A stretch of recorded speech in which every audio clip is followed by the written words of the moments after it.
नमस्कार दोस्तों। ओनो study YouTube channel पर आप सभी का स्वागत है।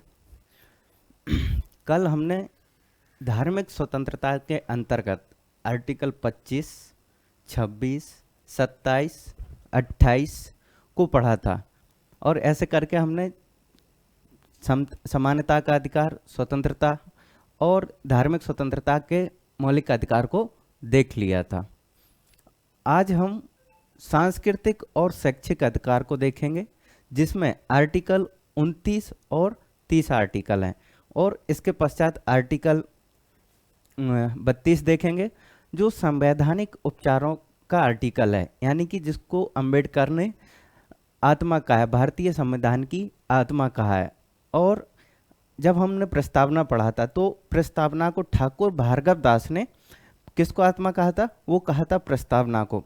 अगर एग्जाम में आ जाता है कि भारतीय संविधान की आत्मा किसे कहते हैं, तो आप प्रस्तावना को टिक कीजिए। लेकिन अगर वहीं प्रश्न आता है कि डॉक्टर बी आर अम्बेडकर के अनुसार संविधान की आत्मा किसे कहते हैं, तो आप आर्टिकल 32 को टिक कीजिएगा। आर्टिकल 32 को टिक कीजिए। तो आज हम सांस्कृतिक और शैक्षिक अधिकार को पढ़ते हैं। कौन सा? सांस्कृतिक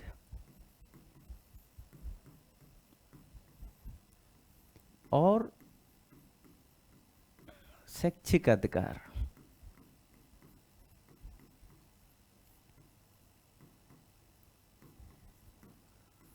ठीक है, इसके अंतर्गत हमको आर्टिकल 29 और आर्टिकल 30 पढ़ना है।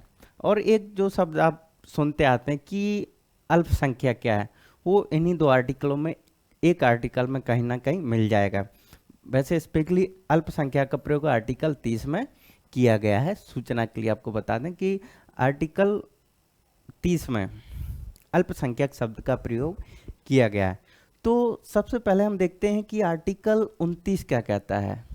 आर्टिकल 29 क्या कहता है भारतीय संविधान का, इसको देख लेते हैं। छोटा सा आर्टिकल है और देख लेते हैं। ठीक है,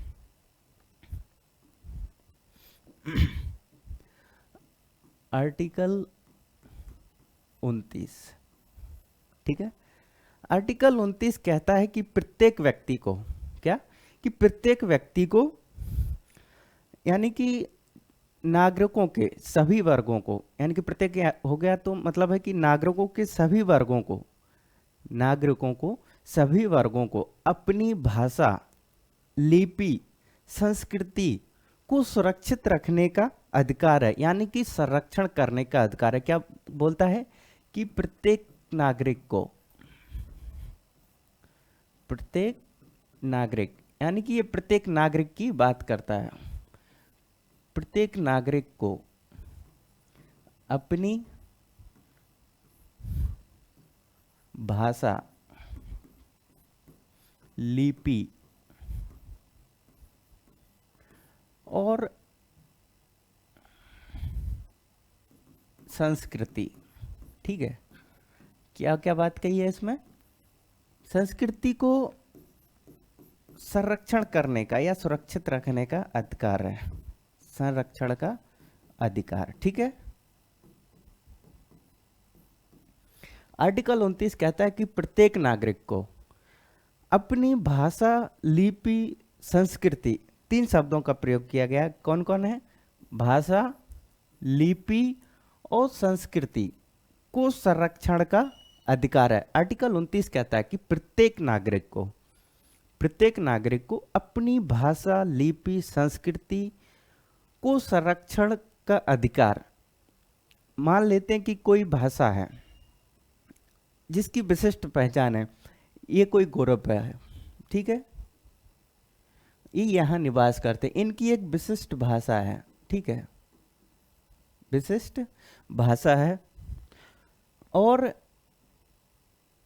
इसको वो बचा सकते हैं, इनको संरक्षण दे सकते हैं, संरक्षित कर सकते हैं। ठीक है, ये उनको अधिकार है, मौलिक अधिकार है उनका कि वो अपनी भाषा को बचा के या संरक्षित रख सकते हैं। ठीक है, तो इसी को कहते हैं। इसका आर्टिकल का एक पार्ट हो गया। इसका अगला पार्ट कहता है इसको और डिटेल में समझेंगे। अभी पहले जो संविधान में मूल लिखा है तो उसको समझ लेते हैं। दूसरा आर्टिकल इसमें कहता है कि सभी व्यक्ति यानी कि प्रत्येक नागरिक को, यानी कि किसी भी व्यक्ति के साथ, किसी भी व्यक्ति के साथ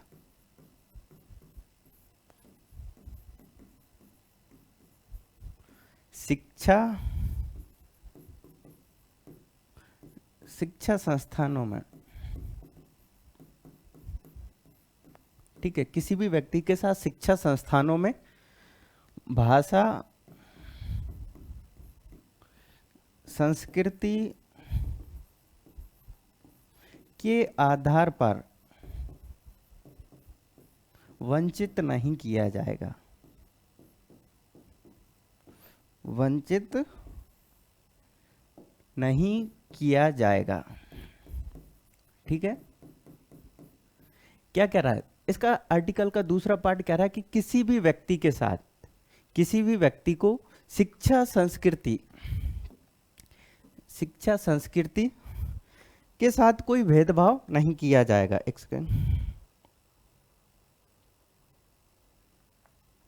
ठीक है। तो आर्टिकल 29 क्या बात है, किसी भी व्यक्ति को शिक्षा संस्थानों में भाषा, संस्कृति और जो धर्म के आधार पर वंचित नहीं किया जाएगा। ठीक है, इसका पहला पार्ट इंपॉर्टेंट है, वो है कि प्रत्येक नागरिक को अपनी भाषा, लिपि, संस्कृति को संरक्षण करने का अधिकार है। यानी कि कोई विशिष्ट समूह है और वो कोई विशिष्ट भाषा बोलता है तो उसको वो संरक्षित कर सकता है, रख सकता है। ठीक है, भाषा क्या होती है? भाषा होती है कि अपने विचारों को बोलकर और लिखकर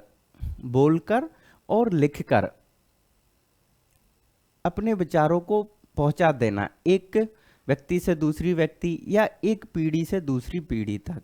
ठीक है, यानी कि भाषा क्या होती है? एक माध्यम होती है, यानी कि इसको बोलकर और लिखकर, ठीक है, बोलकर और लिखकर ये भाषा होती है। भाषा कैसे कहते हैं? भाषा इसी को कहते हैं जो अपने विचारों को वाणी के द्वारा, आवाज के द्वारा जो अपन बोलते हैं। जैसे मैं हिंदी बोल रहा हूं तो क्या है, ये हिंदी भाषा है। ठीक है, तो उसको संरक्षित करने का अधिकार होगा। ठीक है, दूसरी है लिपि। लिपि क्या होती? लिपि होती कि जो भाषा हम बोल रहे हैं, उसको लिखने की क्रिया, जैसे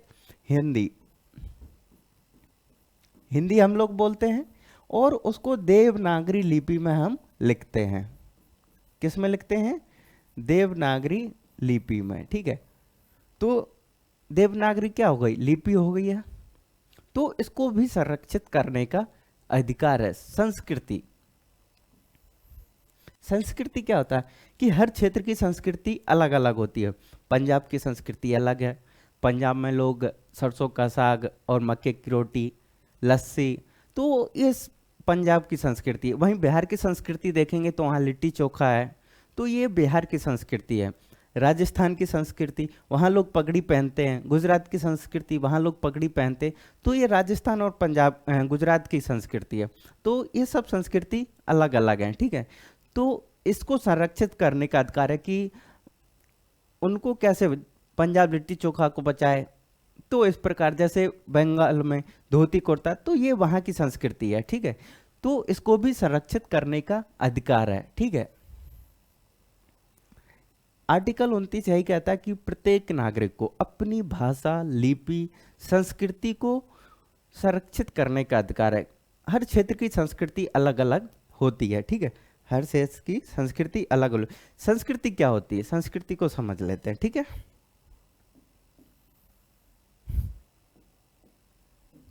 संस्कृति,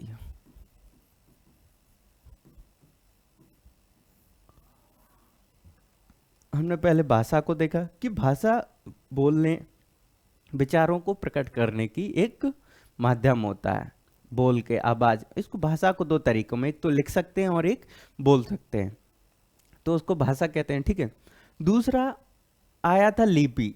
क्या आया था? लिपि। ठीक है। लिपि में क्या होता है कि जिस भाषा का हम प्रयोग करते हैं, जिस भाषा का हम प्रयोग करते हैं उसको लिखने की क्रिया, उसको लिखने की विधि को हम लिपि कहते हैं। जैसे हम हिंदी में बोल रहे हैं देवनागरी लिपि, ABCD अंग्रेजी, तो उसको हम रोमन में लिखते हैं। ठीक है, तो ये क्या है, एक प्रकार की लिपि है। ऐसे ही विशिष्ट समूहों की जो पाए जाते हैं, चाहे वो भारत में जनजातीय हो चाहे को, तो उनको उसको संरक्षित करने का अधिकार है। ठीक है, और जो तीसरा वर्ड है वो है संस्कृति। कि संस्कृति क्या है, संस्कृति किसे कहते हैं और संस्कृति में क्या क्या शामिल होता है। तो संस्कृति को कहते हैं, इसमें होते हैं लोक जीवन के तत्व। क्या होते हैं, लोक जीवन के तत्व।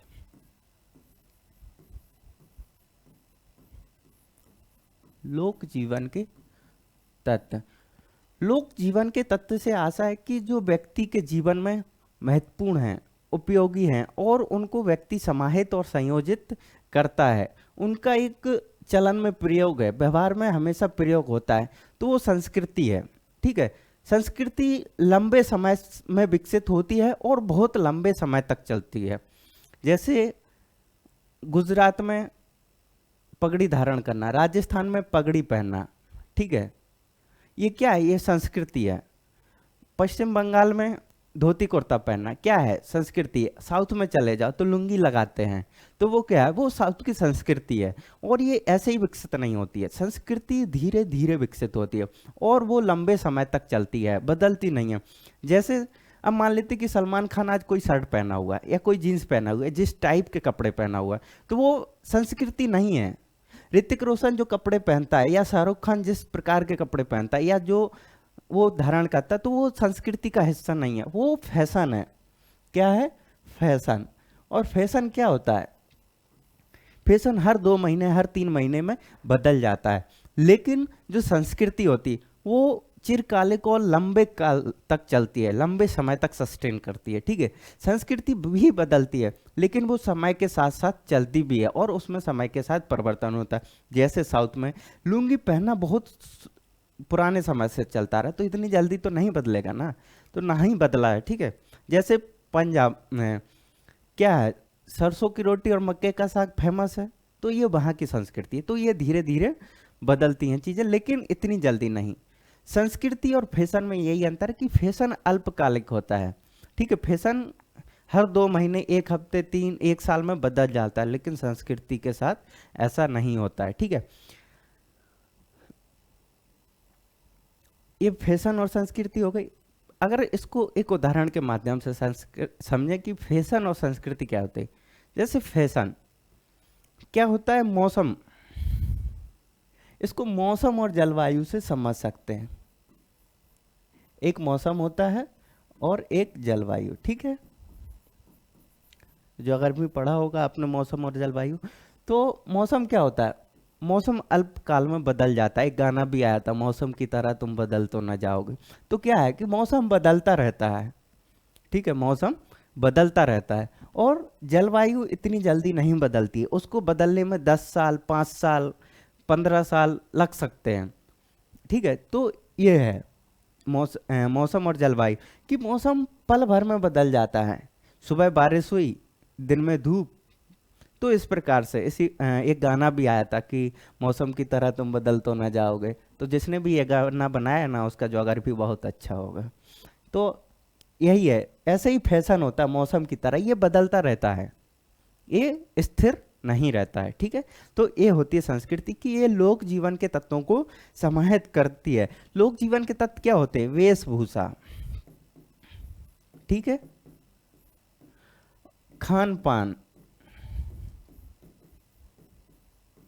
यही तो आते हैं इसमें लोक संस्कृति में, लोक जीवन के तत्वों की। वहाँ की वेशभूषा कैसी है, वहाँ की खान पान कैसा है, वहाँ का नृत्य कैसा है, वहाँ का संगीत कैसा है, ये सब आते हैं। कि भांगड़ा कहाँ की संस्कृति है, पंजाब की है। ठीक है, ये वहाँ की संस्कृति है नृत्य। भांगड़ा पंजाब में फेमस है, वो बिहार वाले नहीं कर सकते। ठीक है, कर सकते हैं लेकिन उतना अच्छा नहीं, क्योंकि वो वहाँ की संस्कृति नहीं है। संस्कृति लोक जीवन में समाहित हो जाती है एक व्यवहार के रूप में। ठीक है, संगीत, जैसे बुंदेलखंड का लोकगीत, तो वो हर जगह नहीं गाया जा सकता, ठीक है। तो ये क्या है, ये एक प्रकार की संस्कृति है कि बुंदेलखंड में लोकगीत गाया जाता है, ठीक है। वेशभूषा हर जगह की अलग अलग होती है, जैसे हमने बताया कि साउथ में लुंगी पहनते हैं, तो वहीं पश्चिम बंगाल में धोती पहनते हैं। तो इस प्रकार से अब नॉर्थ इंडिया में ना थोड़ी सी कोई धोती पहनेगा और ये पहनते हैं, लेकिन बहुत कम। ये वहाँ की संस्कृति है और ये यहाँ की संस्कृति। खान पान कि ये लोग क्या खाएंगे, साउथ में इडली डोसा खाएंगे, साउथ इंडियन फूड, ठीक है। वहीं पंजाब में सरसों की रोटी मक्के का साग खाएंगे, बिहार में लिट्टी चोखा खाएंगे, तो ये संस्कृति है। राजस्थान में दाल बाटी चूरमा खाएंगे, तो ये वहाँ की संस्कृति है। तो वही है, संस्कृति में क्या होता है, लोक जीवन के तत्वों को समाहित किया जाता है। क्या किया जाता है, लोक जीवन के तत्वों को समाहित किया जाता है। और इनमें आता है हमारा वेशभूषा कि व्यक्ति क्या कपड़े पहनेगा, क्या नहीं पहनेगा, वहाँ का रहन सहन कैसा होगा, ठीक है। तो वेशभूषा, खान पान, क्या खाते हैं वो लोग, क्या नहीं खाते हैं, तो वो संस्कृति होती है। पंजाब की अलग संस्कृति हो गई, राजस्थान की अलग संस्कृति, नृत्य संगीत, तो ये संस्कृति होती है। तो इन सब को बचाए रखने का, संरक्षित रखने का अधिकार कौन देता हमें देता है आर्टिकल 29, ठीक है। हमने आर्टिकल 29 देखा कि आर्टिकल 29 कहता है, अगली बात आर्टिकल 29 कहता है कि किसी भी व्यक्ति को शिक्षा संस्थानों में भाषा संस्कृति के आधार पर वंचित नहीं किया जाएगा, ठीक है। मान लेते हैं कि कोई, ये दिल्ली यूनिवर्सिटी है, ठीक है। यहाँ मैं पढ़ने गया, मैं मतलब ये व्यक्ति पढ़ने जाता है, ठीक है। अब इसकी भाषा है, मान लेते हैं उर्दू है या पंजाबी है, ठीक है। उर्दू, पंजाबी या कोई आदिवासी भाषा है, ठीक है। अब वो दिल्ली यूनिवर्सिटी में एडमिशन लेता है, तो दिल्ली यूनिवर्सिटी इस आधार पर एडमिशन नहीं करेगी कि तुम्हारी भाषा हिंदी नहीं है, ठीक है, या तुम हिंदी लिखना नहीं जानते हो, ठीक है। तो इस प्रकार से ये दिल्ली यूनिवर्सिटी कोई वंचित नहीं करेगी, इस व्यक्ति को एडमिशन लेने से नहीं रोकेगी कि तुम्हारी भाषा फला है, तुम्हारी लिपि फला है, या तुम्हारी संस्कृति ये है। तो इस आधार पर वो नहीं रोकेगी आपको, ना ही वंचित करेगी। तो आर्टिकल का दूसरा हिस्सा यही कहता है कि किसी भी व्यक्ति को शिक्षा संस्थानों में भाषा संस्कृति के आधार पर वंचित नहीं किया जाएगा, ठीक है। ये है आर्टिकल 29। अब हम पढ़ते हैं अगला आर्टिकल, और अगला आर्टिकल क्या कहता है, वो है 30। अब आर्टिकल 30 को देखते हैं। आर्टिकल 30, आर्टिकल 30 क्या कहता है, अगर इसको यहीं पर छोड़ के अगर आर्टिकल 29 को और ध्यान से देखें और विश्लेषण करें, कि जैसे हम सुनते हैं कि भारत विविधता में एकता की बात करता है, अगर हम वहीं 29 को और अच्छे से देखना चाहें तो हम बोलते हैं कि भारत विविधता में एकता की बात करता है, ठीक है। विविधता में एकता तो कहाँ देखने को मिलती भारत में, हमें आर्टिकल 29 में देखने को मिलती। अगर एक जनरल अगर कोई पूछे कि भारत में विविधता में एकता है तो वो कहाँ देखने को मिलती, तो वो हमको आर्टिकल 29 में देखने को मिलती है कि यहाँ विभिन्न संस्कृति के लोग पाए जाते हैं, जिनकी संस्कृति अलग अलग होती है, जिनकी भाषा वेशभूषा अलग अलग होती है, जिनकी संगीत अलग अलग होते हैं, यानी कि उनका जीवन ही अलग अलग होता है, उनका जीवन प्रक्रिया, जीवन की जो मूलभूत चीजें हैं या जो संस्कृति है वो सब अलग अलग होते हैं। ये क्या हो गई, ये विविधता हो गई। लेकिन फिर भी हम एकता यानी कि रहते हैं, सभी को अधिकार देते हैं कि वो अपने इन चीजों को संरक्षित करें। तो इस प्रकार हम कह सकते हैं कि ये विविधता में एकता है। आर्टिकल 29 इस प्रकार सांस्कृतिक रूप से देखो, पंजाब में अलग है, साउथ में अलग है, हम तब भी रह रहे हैं क्योंकि यहाँ सभी का सम्मान है। तो यही होती है विविधता में एकता, यहाँ हर घाट पर भाषा और हर घाट पर पानी बदलता है, तो तब भी हम एक साथ हैं और एकत्व की भावना रखते हैं। तो यही है विविधता में एकता। अगर कोई पूछे कि भारत विविधता में एकता है, तो कहाँ देखने को मिलता है? यहाँ देखने को मिलता है। देखो, यहाँ वेशभूषा अलग है, यहाँ खान पान अलग है, यहाँ लोगों के नृत्य अलग, संगीत अलग, भाषा अलग है। हरियाणा में चले जाइएगा तो वहाँ की भाषा अलग है, साउथ में चले जाइए तो वहाँ तमिल, कन्नड़, इस प्रकार की भाषा मिल जाएगी। गुजरात में गुजराती, केम छे, तो ये सब भाषा है, ठीक है। इस प्रकार से ये विविधता में एकता की बात करता है। हम अपने विषय पर आ जाते हैं। हमारा आर्टिकल है, विषय है आज आर्टिकल 30। अगला 29 पढ़ लिए, अब आर्टिकल पढ़ते हैं 30 कि आर्टिकल 30 क्या कहता है। एक सेकेंड पानी पी लें।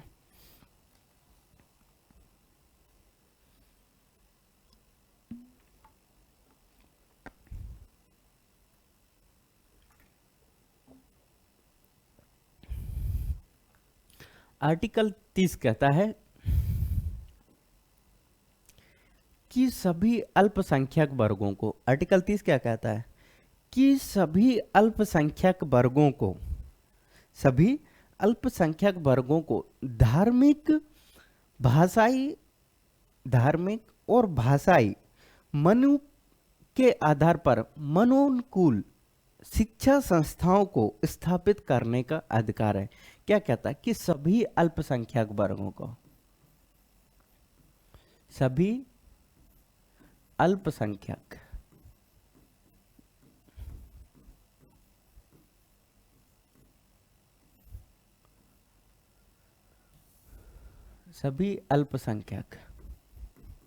ठीक है,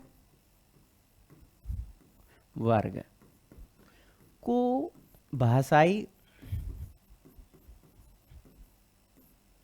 धार्मिक के मनोनुकूल शिक्षा संस्थाओं को स्थापित करने का अधिकार, शिक्षा संस्थाओं को स्थापित करना, ठीक है। ये आर्टिकल 30 कहता है। पहला क्या कहता है कि सभी अल्पसंख्यक वर्ग को किस आधार पर, भाषाई और धार्मिक के आधार पर मनोनुकूल शिक्षा संस्थाओं को स्थापित करने का अधिकार होगा, ठीक है। ये आर्टिकल 30 कहता है। और दूसरा आर्टिकल, इसका मतलब दूसरा भाग क्या कहता है, इसका दूसरा भाग कहता है कि अल्पसंख्यक शिक्षा संस्थानों को, जो अल्पसंख्यक शिक्षा संस्थान है, अल्पसंख्यक शिक्षा संस्थान,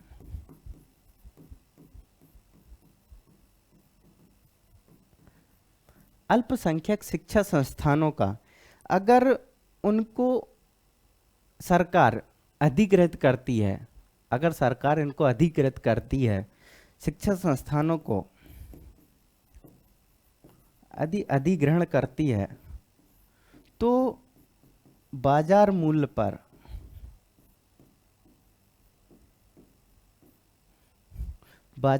पर क्या किया जाएगा, मुआवजा दिया जाएगा। बाजार मूल्य पर मुआवजा दिया जाएगा, मुआवजा दिया जाएगा, ठीक है। ये आर्टिकल 30 कहता है। फिर आर्टिकल 30 क्या कहता है पहले इतना समझ लेते हैं कि आर्टिकल 30 क्या कहता है, ठीक है। आर्टिकल 30 में देखो, इसमें लिखा है सभी अल्पसंख्यक वर्ग, यानी कि आर्टिकल 30 में किया गया है कि अल्पसंख्यक शब्द का प्रयोग अगर किसी आर्टिकल में किया गया है तो वो है आर्टिकल 30। 29 में नहीं है, ये याद रखना। 29 में सभी, प्रत्येक व्यक्ति को, सभी प्रत्येक वर्ग को क्या है, अपनी भाषा संस्कृति को संरक्षण का अधिकार है। वो सभी के लिए, सभी नागरिकों के लिए है, ठीक है, चाहे वो किसी अल्पसंख्यक भी उसमें।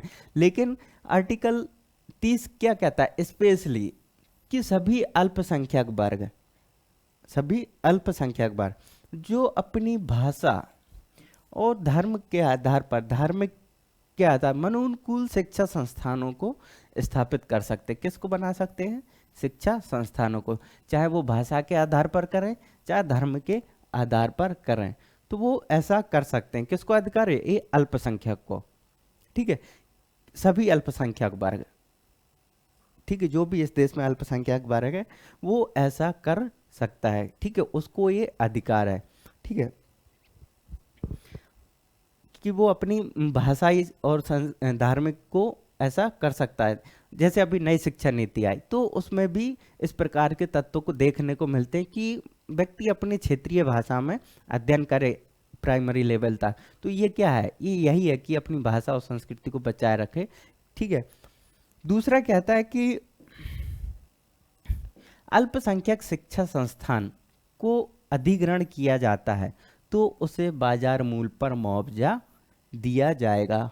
अगर कोई अल्पसंख्यक शिक्षा संस्थान है, अगर सरकार उसको अधिग्रहण करती है तो उसे बाजार मूल्य पर मुआवजा दिया जाएगा। कैसे?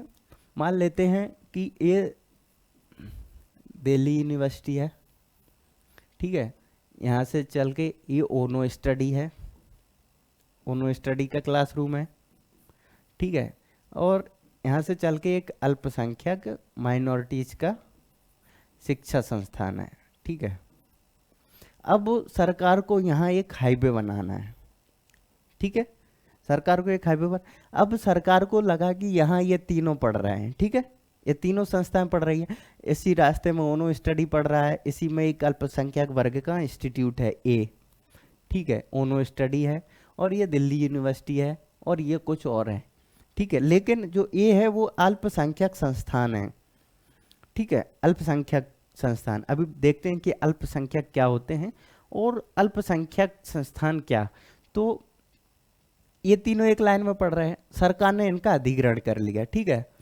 अब ये दो हैं ओनो स्टडी, ठीक है, सरकार इसको कितना मुआवजा देगी ये सरकार के ऊपर तय है कि कितना देना है ओनो स्टडी को, 10 रुपए देना है या 10 लाख देना है या 10 करोड़ देना है, ये किस पर निर्भर करेगा? सरकार पर। ऐसे ही दिल्ली यूनिवर्सिटी का कि कितना पैसा देना, ये कौन निर्धारित करेगा? ये सरकार निर्धारित करेगी। लेकिन जब ये एक ही बात आएगी, इस एक ही बात आएगी, ठीक है, ये क्या है? एक अल्पसंख्यक शिक्षा संस्थान है, अगर इसका अधिग्रहण किया जाता है तो क्या होगा? इसको बाजार मूल्य पर दिया जाएगा। किस पर दिया जाएगा? मार्केट प्राइस पर मुआवजा दिया जाएगा। ये आर्टिकल 30 कहता है, ठीक है। तो आर्टिकल 30 पहला क्या कहता है कि भाषा आधार पर शिक्षा संस्थानों में और जो अल्पसंख्यक है वो स्टैब्लिश्ड कर सकते हैं, ठीक है। तो ये था हमारा आर्टिकल 30। अब देखते हैं कि ये अल्पसंख्यक क्या होते हैं, क्योंकि संविधान में अल्पसंख्यक को परिभाषित नहीं किया गया है कि अल्पसंख्यक कौन है। अल्पसंख्यक कौन? क्योंकि इनको संविधान में परिभाषित नहीं किया गया। क्या किया कि इनको संविधान में परिभाषित नहीं किया, वहां सिर्फ अल्पसंख्यक लिख दिया कि अल्पसंख्यक कौन है। तो अब क्या होता है, तो इसकी पहचान के लिए संसद ने क्या किया? अब यहां किसकी जरूरत पड़ती है? संसद की। अब ये क्या आ गई? ये आ गई पॉलिटी। अभी तक जो हम पढ़ रहे थे वो क्या था? वो था कॉन्स्टिट्यूशन, ठीक है, संविधान पढ़ रहे थे। लेकिन अब जब आ गई कि अल्पसंख्यक कौन, तो कौन, इसको कौन बताएगा कि अल्पसंख्यक कौन है? तो यहाँ किसकी जरूरत पड़ी? यहाँ पड़ी हमको संसद की जरूरत। संसद बताएगी, और संसद क्या? पॉलिटी है। तो जैसा हमने कहा था कि हम पॉलिटी और कॉन्स्टिट्यूशन एक साथ पढ़ेंगे, तो अब यहाँ किसकी जरूरत पड़ी? अब यहाँ पड़ी संसद की, कि संसद बताएगा कि अल्पसंख्यक कौन है, ठीक है। और इसी के चलते संसद ने एक राष्ट्रीय अल्पसंख्यक आयोग का गठन किया।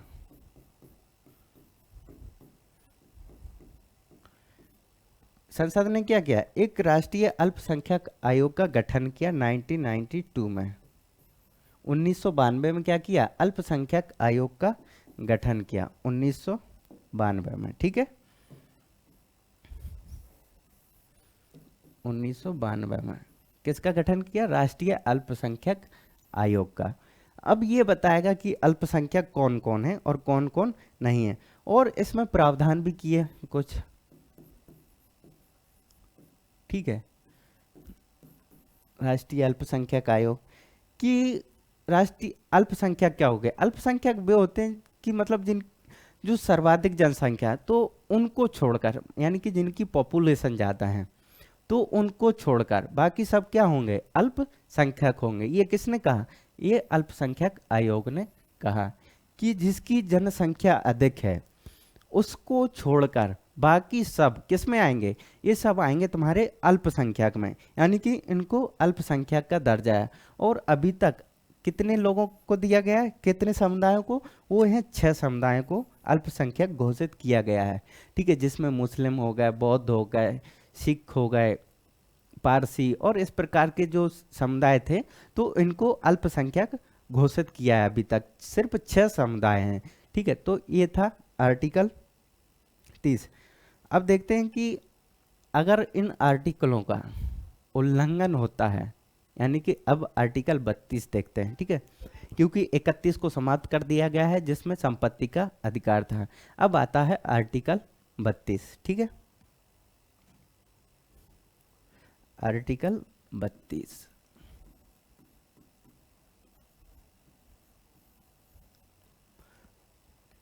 अगर आपके मौलिक अधिकारों का हनन होता है तो उनके लिए आर्टिकल 32, तो उसके लिए क्या संविधान में प्रावधान है? तो आर्टिकल 32 यही प्रावधान करता है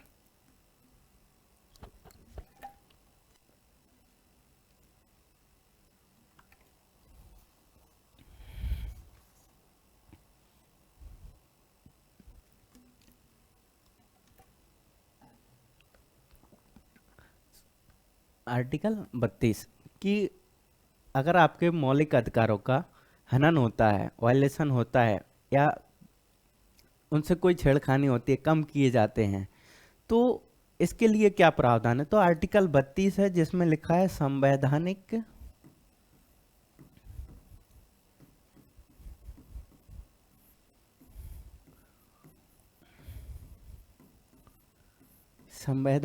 उपचारों का, ठीक है,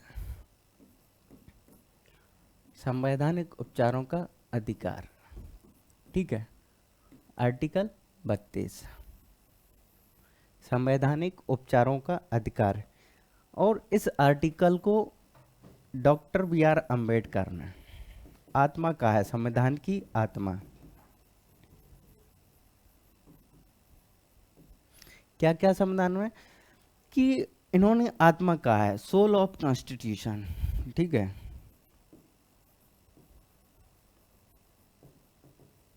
क्या कहा? Soul of constitution. कैसे कहते हैं सोल ऑफ कॉन्स्टिट्यूशन? अंबेडकर किसको मानते हैं? आर्टिकल 32 को, कि अगर यही ना हो तो संविधान का कोई महत्व नहीं है, व्यक्ति के मौलिक अधिकारों का कोई महत्व नहीं है। तो आर्टिकल 32 को अंबेडकर क्या मानते? उसकी आत्मा मानते। अगर यह आर्टिकल नहीं होता है तो संविधान का कोई महत्व नहीं रह जाएगा, ठीक है।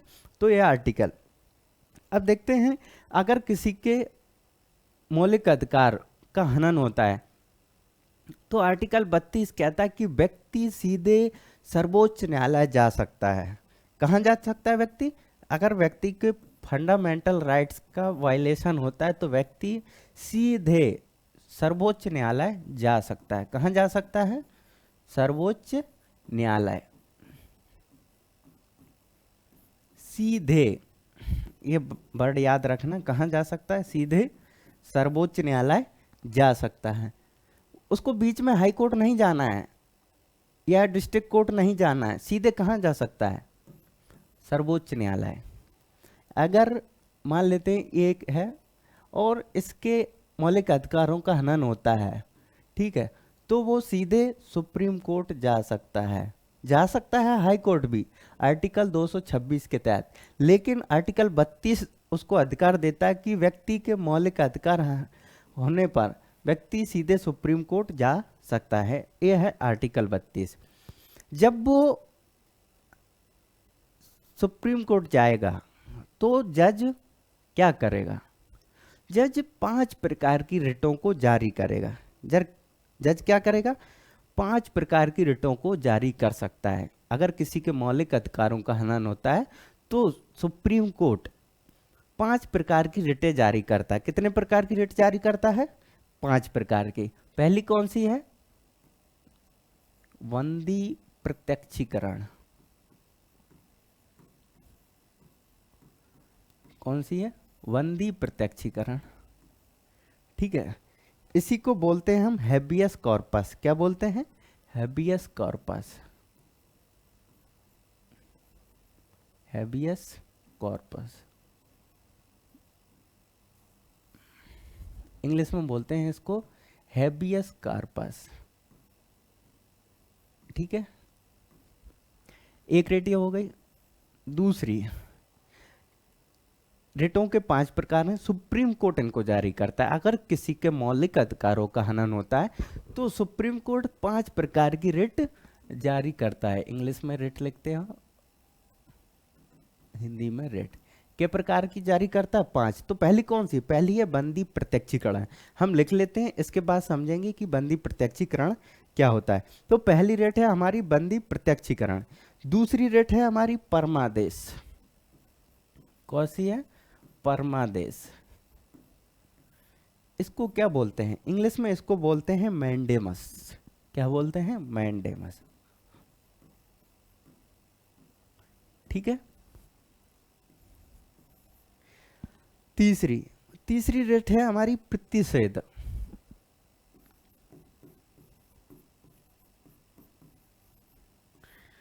प्रतिषेध। चौथी रेट है हमारी, कौन सी है चौथी रेट? उत्प्रेषण। कौन सी है? उत्प्रेषण। और पांचवी कौन सी है हमारी? अधिकार पृच्छ। अधिकार पृच्छ। अधिकार परीक्षा। तो ये प्रकार की हैं। प्रतिषेध, प्रतिषेध को हम इंग्लिश में बोलते हैं प्रोहिबिशन। क्या बोलते हैं? प्रोहिबिशन। ठीक है, और उत्प्रेषण को बोलते हैं सिटरारियर। ठीक है, और इसको बोलते हैं क्यो वारंटो। ठीक है, तो ये 5 प्रकार की रिटें हैं। अगर व्यक्ति के मौलिक अधिकारों का हनन होता है तो न्यायालय, सर्वोच्च न्यायालय ये 5 प्रकार की रिट जारी करते हैं। आइए अब हम इनको एक एक से देखते हैं कि रिट क्या होती है। ठीक है, सबसे पहली रिट देखते हैं हम। पहली रिट क्या है? पहली रिट है हमारी बंदी प्रत्यक्षीकरण, यानी कि हैबियस कॉर्पस। तो सबसे पहले आज हम हैबियस कॉर्पस को देखेंगे, यानी कि बंदी प्रत्यक्षीकरण।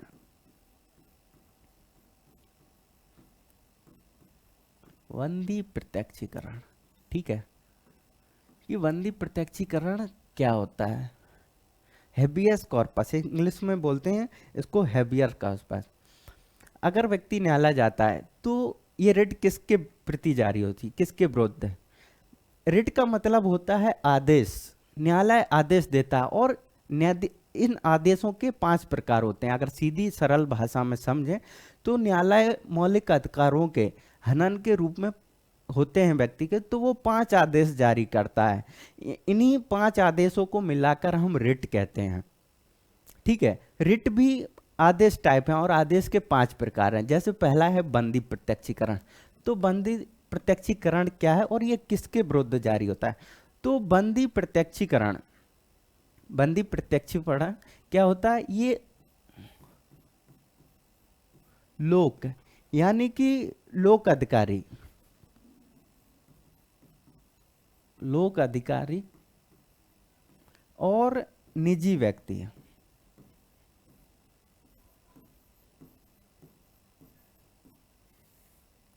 ये किसके विरुद्ध जारी हो सकता है? ये हो सकता है लोक अधिकारी के और निजी व्यक्ति के। ठीक है, किसके विरुद्ध हो सकता है? लोक अधिकारी और निजी व्यक्ति के। ठीक है, अगर बंदी प्रत्यक्षीकरण की बात करें तो न्यायालय इसे लोक अधिकारी और निजी व्यक्ति के विरुद्ध, किसके विरुद्ध? निजी व्यक्ति के विरुद्ध जारी कर सकता है। ठीक है, निजी व्यक्ति। अब ये जान लेते हैं कि ये लोक अधिकारी क्या होते हैं। ठीक है, आर्टिकल 12 के अंतर्गत क्या है? राज्य, और जो राज्य के अंतर्गत कार्य करते हैं, राज्य की सेवाओं में काम करते हैं, तो वही लोक अधिकारी होते हैं, वही लोक अधिकारी होते हैं। सिंपल भाषा में समझें तो जो सरकारी कर्मचारी होते हैं तो वो लोक अधिकारी होते हैं, चाहे वो आईपीएस हो, चाहे वो कांस्टेबल हो, चाहे वो कोई डीएम हो, चाहे वो कोई प्यून हो, जो राज्य की सेवा में समर्पित हैं, कार्य करते हैं राज्य का आर्टिकल 12 के तहत, तो वो लोक अधिकारी है। निजी व्यक्ति क्या होता है? जैसे मैं हो गया, चाहे फिर वो मुकेश अंबानी, तो इस प्रकार को भी हम निजी व्यक्ति मानते हैं। तो इन दोनों के विरुद्ध जारी की जा सकती है। ठीक है, और इसमें क्या होता है? इसमें न्यायालय आदेश क्या करता है? इसमें बंदी करता होता है। ठीक है, यानी न्यायालय आदेश देता है, न्यायालय बंदीकर्ता को आदेश देता है। क्या देता है? बंदीकर्ता को आदेश। कौन देता है? न्यायालय बंदीकर्ता को आदेश देता है कि इसे 24 घंटे के भीतर, 24 घंटे के भीतर न्यायालय के सामने सहशरीर प्रस्तुत किया जाए, प्रस्तुत किया जाए। ठीक है, ये दोनों के हो सकता है। और न्यायालय आदेश देता है कि बंदीकर्ता को 24 घंटे के अंदर न्यायालय के सामने प्रस्तुत किया जाए। ठीक है, जब उसको प्रस्तुत कर दिया जाएगा तो न्यायालय क्या करेगा? वो बंदीकरण के, यानी कि न्यायालय बंदीकरण के आधार पर विचार करेगा। क्या करेगा? वो बंदीकरण के विचार पर आधार करेगा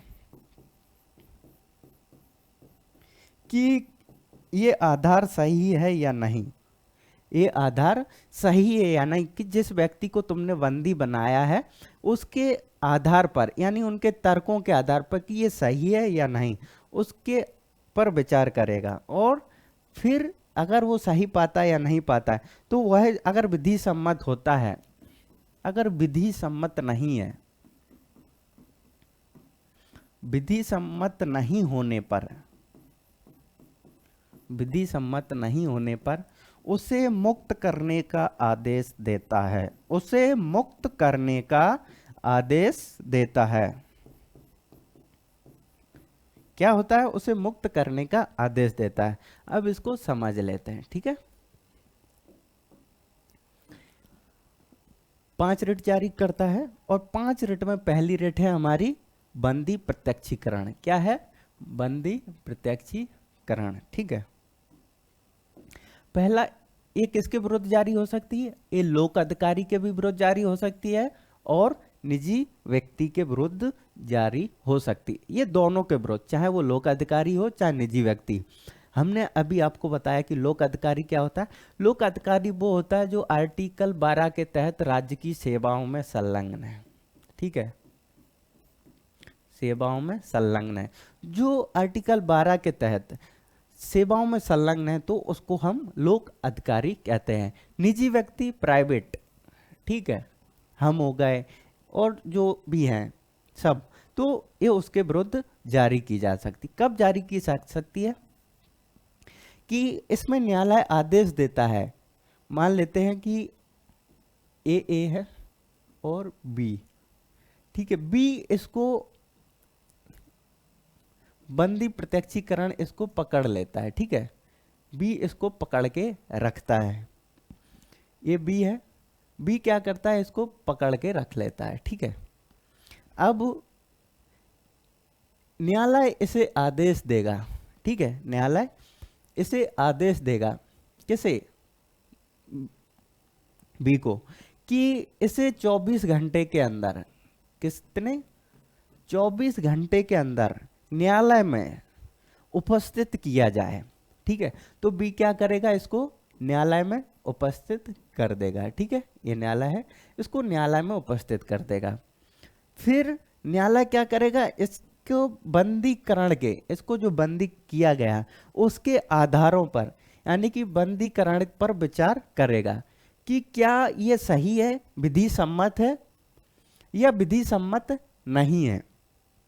ठीक है, पहले बोलेगा कि उसे न्यायालय में 24 घंटे के अंदर उपस्थित कराइए। ठीक है, अगर उपस्थित हो जाता है तो वो बंदीकरण के आधारों की जांच करेगा, और अगर वो विधि सम्मत पाता है तो ठीक है, अगर नहीं पाता है तो आदेश देगा वो कि उसे मुक्त कर दिया जाए। क्या कर दिया जाए, उसे मुक्त कर दिया जाए।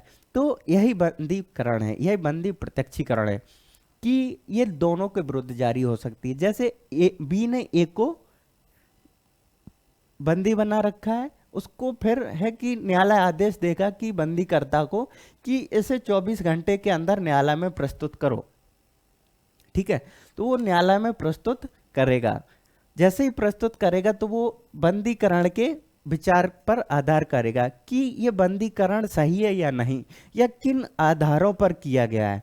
ठीक है, ऐसा करेगा। अगर वो उसको विधि सम्मत पाता है तो, और नहीं पाता है तो, ठीक है, अगर विधि सम्मत पाता है तो ठीक है, अगली प्रोसेस करेगा। अगर विधि सम्मत नहीं पाता है वो, तो उसे मुक्त करने का आदेश देगा। क्या देगा, उसे मुक्त करने का आदेश देगा कि इसे मुक्त किया जाए। ठीक है, और व्यक्ति को सह शरीर उपस्थित करना होता है। इसी को बोलते हैं बंदी प्रत्यक्षीकरण, इसी को बोलते हैं हैबियस कॉर्पस। एक हो गई। दूसरी रेट क्या है हमारी, दूसरी रेट है हमारी परमादेश, यानी कि मैंडेमस। अगली कौन सी है, परमादेश, मैंडेमस।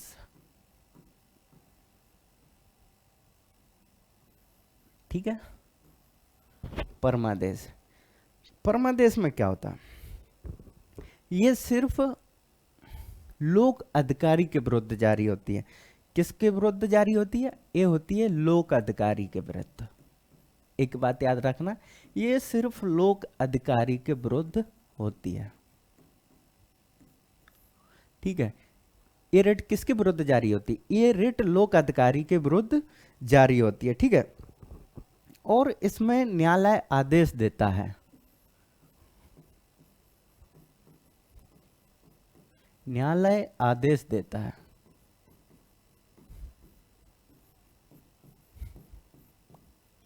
किसको, लोक अधिकारी को। ठीक है, इसमें न्यायालय आदेश देता है कि वो विधि द्वारा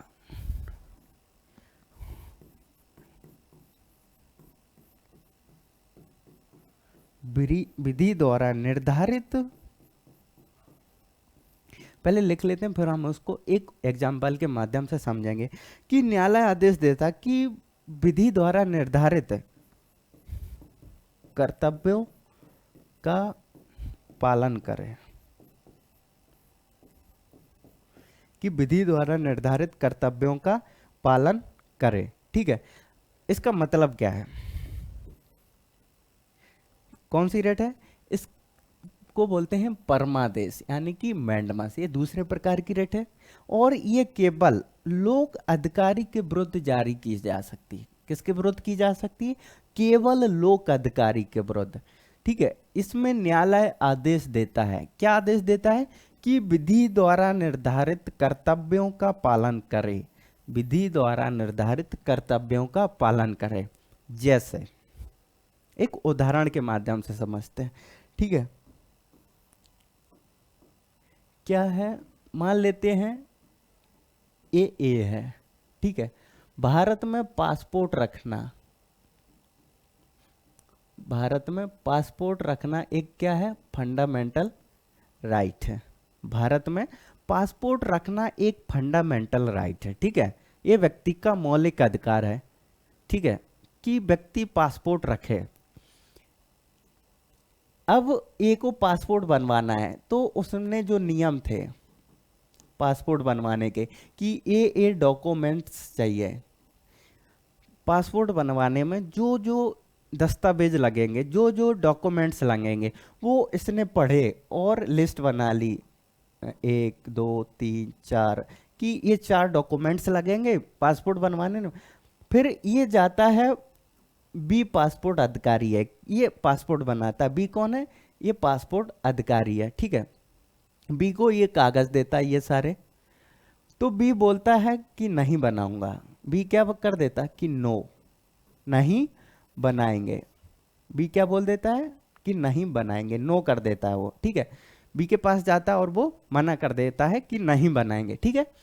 अब क्या है कि पासपोर्ट नहीं बनाना, यानी कि पासपोर्ट उसका मौलिक अधिकार है, तो ये क्या है? उसके मौलिक अधिकार का उल्लंघन है। किसने किया? लोक अधिकारी, क्योंकि ये पासपोर्ट अधिकारी ये आर्टिकल 12 के तहत काम करता है। तो किसने कर दिया? लोक अधिकारी ने मना कर दिया। और ये सारे सबूत लेकर कहाँ चला गया? ये चला गया माई लॉर्ड के पास। माई लॉर्ड कौन है? Supreme court. और उसने कहा कि माई लॉर्ड, मेरे मूल अधिकारों का उल्लंघन हुआ है। माई लॉर्ड, मेरे मौलिक अधिकारों का उल्लंघन हुआ है। तो माई लॉर्ड पूछेगा क्या?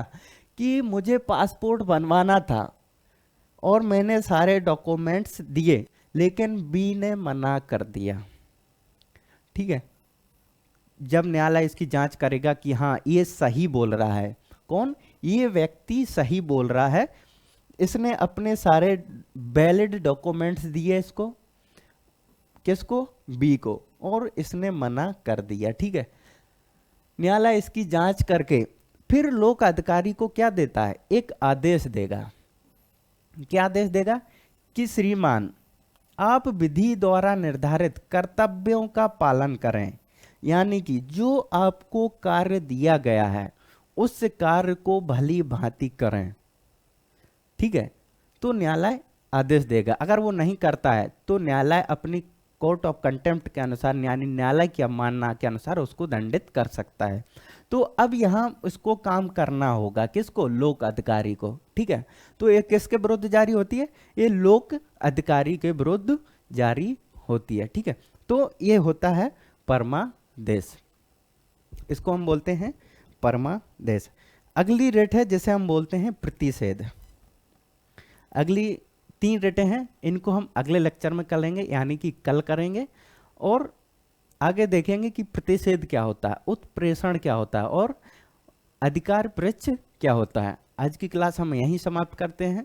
Thank you.